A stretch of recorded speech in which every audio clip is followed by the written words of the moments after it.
Hello friends, நம்ம இன்றைக்கி ரொம்ப சாஃப்டான கேசரி தாங்க செய்ய போகிறோம். துளி கூட நெய் இல்லாமல் சூப்பரான கேசரி செய்ய போகிறோம். வாங்க எப்படி செய்கிறோன்னு பார்க்கலாம். ஃபஸ்ட்டு ஒரு கடாயை எடுத்துக்கலாம். 1 டம்ளர் ரவை சேர்த்துக்கலாங்க. நான் 1/4 கிலோ ரவை எடுத்திருக்கேன். இது நல்லா ட்ரையாக வறுத்துக்கலாம். அதாவது மணலாக இருக்கணும், அந்தளவுக்கு வறுத்துக்கலாங்க. ஒரு 5 நிமிஷம் போல் வறுத்தா போதும். எந்த ரவை எடுத்தாலும் இந்த மாதிரி நீங்கள் வறுத்துட்டு சேர்த்திங்கன்னா கேசரி நல்லா சாஃப்டாக சூப்பராக இருக்குங்க. எவ்வளோ நேரம் ஆறுனாலும் சாஃப்டாக இருக்கும்.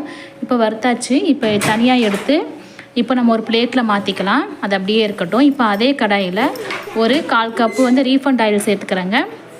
இது என்ன நல்லா காஞ்சதுக்கப்புறமா இதில் முந்திரி திராட்சையை போட்டு நல்லா வறுத்துக்கலாம்.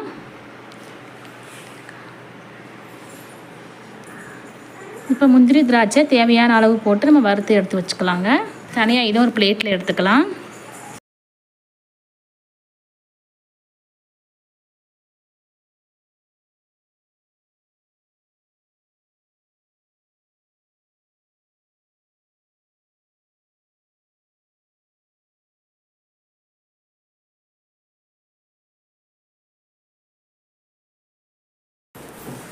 அடுத்ததாக அந்த எண்ணெயிலே நம்ம 3 டம்ளர் தண்ணி சேர்த்துக்கலாம். 1 டம்ளர் ரவைக்கு 3 டம்ளர் தண்ணி சேர்க்கணுங்க. கரெக்டாக இருக்கும். இதில் இப்போ கேசரி பவுட்ரு சேர்த்துக்கலாம். தேவையான அளவு கேசரி பவுட்ரு சேர்த்துக்கலாங்க.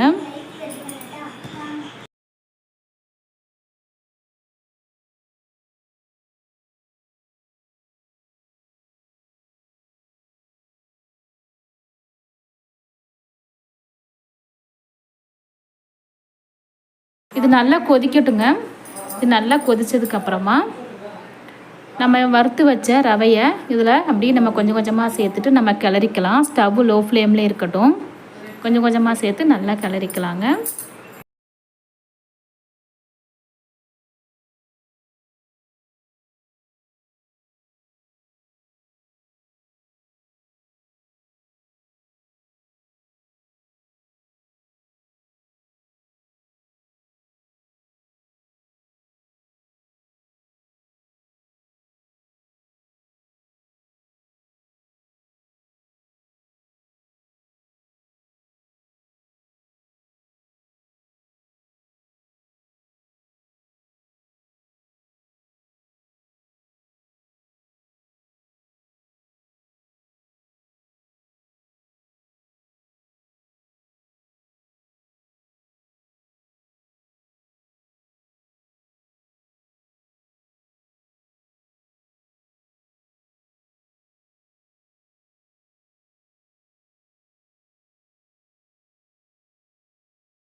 இப்போ இந்த ஸ்டேஜில் நான் 1/4 டம்ளர் ஜீனி சேர்த்துக்கிறேங்க.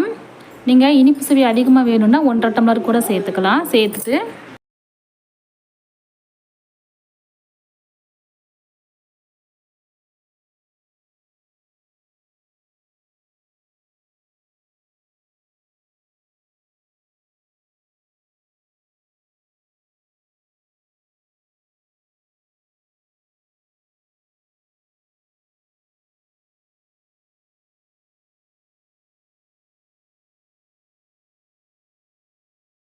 கிளறிக்கலாம். ஜீனி சேர்த்ததுக்கப்புறமா நல்லா இலகி வந்திருக்கு பாருங்கள்.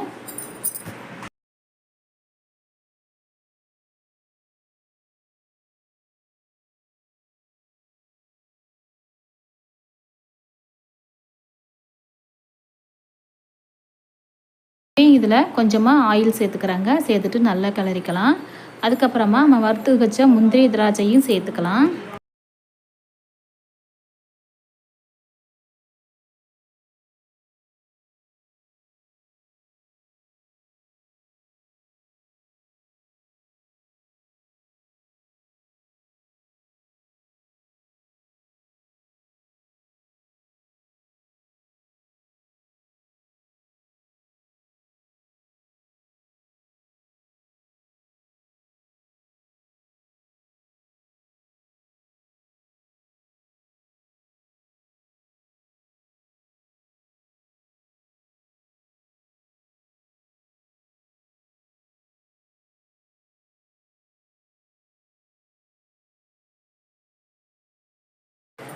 இப்போ மூடி வச்சிடலாம். ஸ்டவ்வில் லோ ஃப்ளேமில் ஒரு 5 நிமிஷம் போல் இருக்கட்டுங்க. அப்போ தான் நல்லா சாஃப்டாக வெந்து வரும்.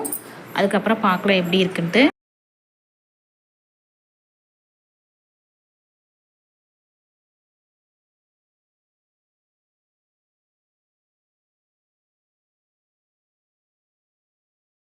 இப்போ பாருங்கள் நல்லா சாஃப்டான கேசரி ரெடி ஆயிடுச்சுங்க. இது அப்படியே ஸ்டவ் ஆஃப் பண்ணிடலாம். கரெக்டாக இருக்குங்க. அவ்வளோதாங்க, சூப்பரான கேசரி, சாஃப்டான கேசரி ரெடி ஆயிடுச்சு. நம்ம கொஞ்சம் கூட நெய்யே சேர்க்கலாங்க, ஆயில் வச்சு தான் பண்ணியிருக்கோம். செம்ம டேஸ்ட்டாக இருக்கும். கண்டிப்பாக நீங்கள் ட்ரை பண்ணி பாருங்கள். ஓகே ஃப்ரெண்ட்ஸ், இந்த வீடியோ உங்களுக்கு பிடிச்சிருந்துச்சுன்னா நம்ம சேனலுக்கு லைக் பண்ணுங்கள், கமெண்ட் பண்ணுங்கள், சப்ஸ்கிரைப் பண்ணுங்கள். தேங்க்யூ.